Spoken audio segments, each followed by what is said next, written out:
when the sky cracked open, it wasn't blue anymore. It burned, molten silver bleeding through the clouds as the Vorr'Ka ships descended like blades. Earth's cities trembled, and the Ironborn learned what it meant to stand beneath gods. Rion stood on a balcony that no longer had walls. The wind whipped ash across his face, carving pale streaks through soot. He had once been a mechanic, then a soldier, now a ghost among ruins. The Vorr'Ka had taken everything but breath, and even that felt borrowed. "They called us resilient," he murmured, voice dry as sand. Maybe they just meant stubborn. Below him the remains of New Sol City glowed, a forest of twisted rebar and molten glass.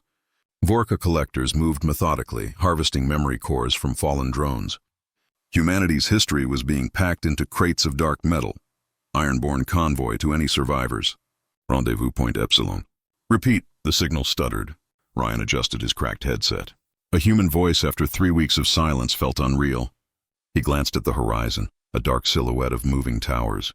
Vorr'Ka patrols. Epsilon lay beyond them. He tightened the strap of his rifle and started walking. The long road, the highway, was an ocean of dust. Half-buried cars jutted from the ground like fossils. Rion passed them in silence, each license plate a name he'd never know again. A child's shoe, a rusted toy, echoes of a world that had believed tomorrow would come. He reached a toll booth collapsed beneath a Vorr'Ka beacon. The alien metal pulsed with a heartbeat rhythm, each beat releasing a shimmer of static. Vorr'Ka technology was alive, grown rather than built. The Ironborn said the Vorr'Ka didn't invent. They cultivated. Rion raised his rifle, fired 3 short bursts. The beacon shrieked and went dark. The silence that followed was heavy, but he preferred it. Silence didn't judge. Hours later, he found the bridge of shadows.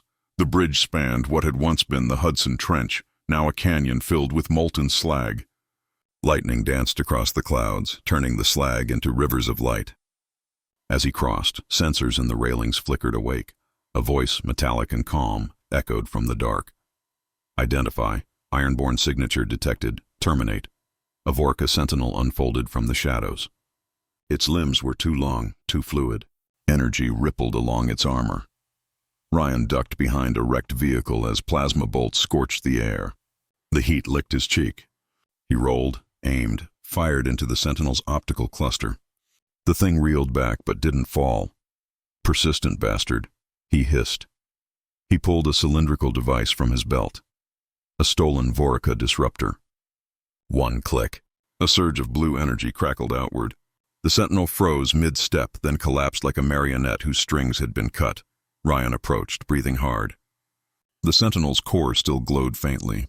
He stared at the reflection of his face in its polished plating, smoke-streaked, eyes hollow. "You can mimic gods," he muttered, "but you'll never understand why men fight." He pushed onward, leaving the bridge and its dead guardian behind the Ironborn sanctuary by dusk.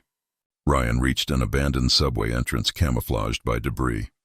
He tapped a coded rhythm on the steel gate. After a moment it clicked open, revealing dim lights and armed figures. "Hold up," a woman's voice ordered. "Identify." "Rion Tanner." "Former Unit 9. A pause, then the woman lowered her weapon. Captain Sarah Vale stepped forward, her cybernetic arm gleaming in the lamplight.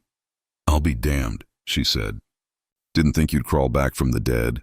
"Tried," Rion replied. "Death was crowded." She laughed, short and rough. "Come on. You need to see this." They wound through tunnels alive with the hum of salvaged generators. Children slept near heating coils, guarded by tired men and women whose eyes still burned with defiance. The Ironborn weren't an army. They were a memory that refused to fade. At the heart of the hideout stood a holographic table. Blue light flickered, revealing a map scarred with red zones.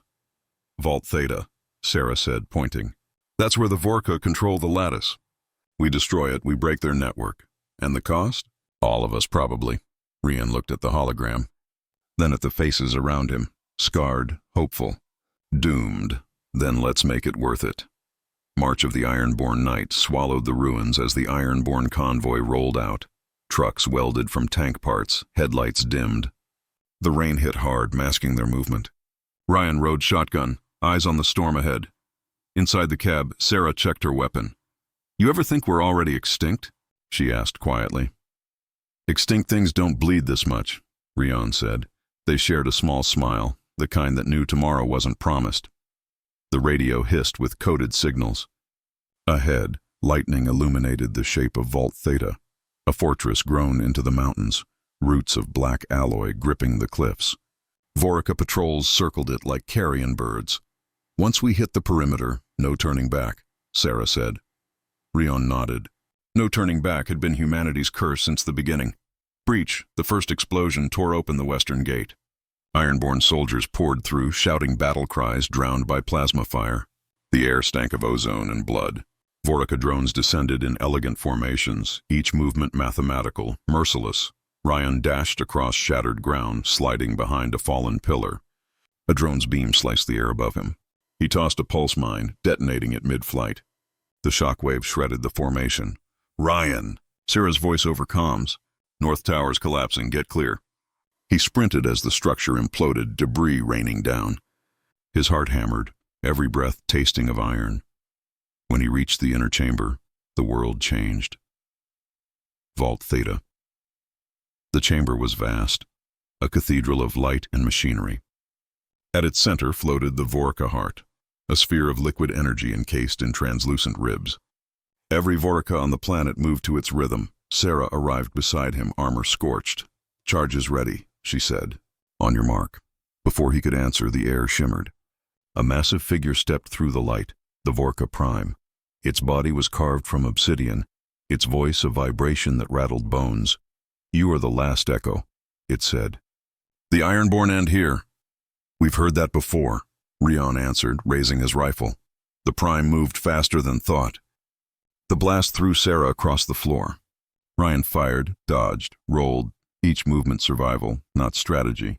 Sparks rained from ruptured conduits. You fight extinction, the Prime intoned. Yet you are already history. History, Rion spat, writes itself in blood. He lunged, planting a detonator on the heart's containment ring. The Prime struck, impaling his shoulder with a blade of energy. Pain exploded through him, but his hand stayed firm on the trigger. For the Ironborn, he whispered, and pressed. The world vanished. Aftermath. When sound returned, it was the gentle hiss of cooling air. Rion lay amid ashes. Vault Theta was gone. A crater smoked beneath a newborn sunrise. Vorr'Ka ships flickered in the sky, systems failing, retreating into the upper atmosphere. He pushed himself up, coughing. His arm hung useless, his armor half-melted. But he was breathing. Around him, fragments of Ironborn armor glittered like stars fallen to earth. He found Sarah alive, barely. She looked at the horizon, smiling through blood. You did it, she rasped. We did it, he corrected. Above them, the sky, blue again for the first time in years, stretched wide and endless. Children of ash and iron, the storm over the ruined city had quieted to a low growl, its clouds like bruises across the sky. Smoke drifted through the fractured skyline, carrying the scent of metal, ozone, and loss. Rion stood on the edge of what was once the Vorr'Ka command spire, his armor glinting dimly under the pale light. The ground beneath his boots was scorched black, the last footprint of a dying empire. He looked out across the wasteland and thought of the words carved into his rifle. We were only defending our sky. Beneath him, the Vorr'Ka burned. They had come to Earth as conquerors. They left as ghosts. Rion turned his head, helmet retracted with a hiss of pressure. The air was sharp and cold, filled with the distant hum of repurposed drones collecting what little the survivors could salvage. He could hear their faint whine, a harmony of scavengers picking bones from history. Rion, came a voice through the comm. Static first, then clearer. Command says you should return to the ship. The cleanup teams are heading in. Tell Command, Rion said softly. There's nothing left to clean. He switched off the channel. Silence answered. The world around him seemed to hold its breath. Far beneath the surface, inside the broken tunnels that had once served as Vorr'Ka habitation chambers, movement stirred. Flickers of pale light crawled along the walls, bioluminescent traces of a living architecture that refused to die. A whisper, not human, not mechanical, something in between. Rion sensed it before he saw it. His instincts, honed by years of surviving ambushes, made him draw his weapon. But when the light emerged, it wasn't a weapon or a soldier. It was a child, small, thin, with the faintly iridescent skin of the Vorr'Ka. She looked up at him with eyes that shimmered silver. He froze. "You're not supposed to be here," Rion said, lowering his weapon slightly. The girl tilted her head. Her voice was quiet, broken like a fading transmission. "Neither are you, Ironborn." The word hit him harder than a bullet.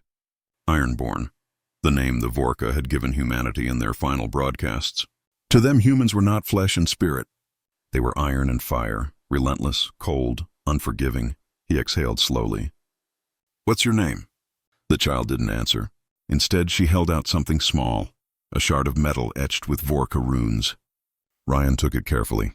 It was a fragment of their core tab.